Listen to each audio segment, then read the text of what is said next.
গতকাল আমাদের সাথে যোগাযোগ করেছেন শিক্ষা মন্ত্রণালয় থেকে, তাকে সাধারণ শিক্ষার্থীরা গ্রহণ করে নেয়নি। কেন গ্রহণ করে নেয়নি সেই যৌক্তিকতায় যদি আপনারা আসেন তাহলে আমরা বলবো, গত 18 নভেম্বর আমাদের বারাসাত ব্যারিকেড টু মহাখালী কর্মসূচি যখন আমতলীতে অবস্থান করছিলাম, আমরা রাষ্ট্রের পক্ষ থেকে আমাদেরকে জানানো হয় একটি প্রতিনিধি টিম যেন সেখানে যায় এবং আমাদের সাথে আলোচনা করবেন। আমরা সেখানে পৌঁছালে তারা আমাদেরকে আশ্বাস দেয় পৃথিবীর বিশ্ববিদ্যালয় হওয়ার জন্য যোগ্যতা রাখে এবং ফিজিবিলিটি টেস্ট করার জন্য তারা একটি কমিটি গঠন করবেন।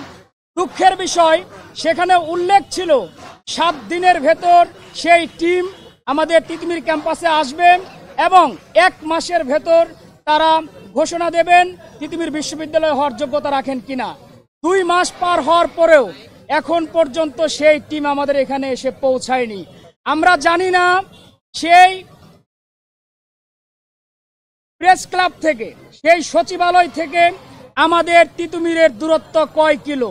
রাষ্ট্রের কি এখন পর্যন্ত সংস্কার হয়নি, নাকি শুধুমাত্র তারা আশ্বাস পর্যন্ত টিকে থাকবেন তিতুমির বিশ্ববিদ্যালয়ের ক্ষেত্রে?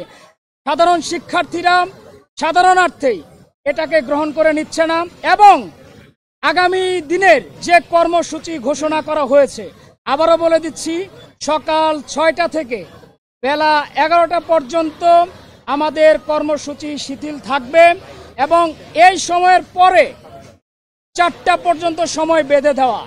4টার ভেতর যদি মন্ত্রণালয় থেকে, রাষ্ট্রীয় দায়িত্ববানের জায়গা থেকে আমাদের সাথে যোগাযোগ করা না হয়, তিতুমির বিশ্ববিদ্যালয় রাষ্ট্রীয়ভাবে স্বীকৃতি না দেওয়া হয়, আমরা Barasat barricade two north city অর্থাৎ উত্তর সিটিকে আমরা ব্লক করে দিতে বাধ্য হব।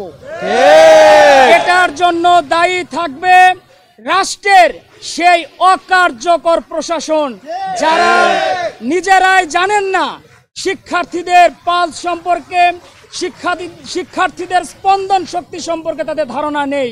এমন অকার্যকর প্রশাসনের দায়িত্বে যারা রয়েছেন তাদেরকে ধিক্কার জানাচ্ছে সাধারণ শিক্ষার্থীরা এবং আগামী দিনে হুঁশিয়ারি সংকেত দিয়ে একটি বার্তা দিয়ে দিচ্ছে, যেটা বলবেন দয়া করে সেটি পালন করার চেষ্টা করবেন। ভাববেন না সেই স্বৈর শাসকের আমলে মুখ দিয়ে বলেছিল যেটা, সেটা করেনি বলে কিছু হয়নি। এখন স্বৈর শাসনের সময় নেই।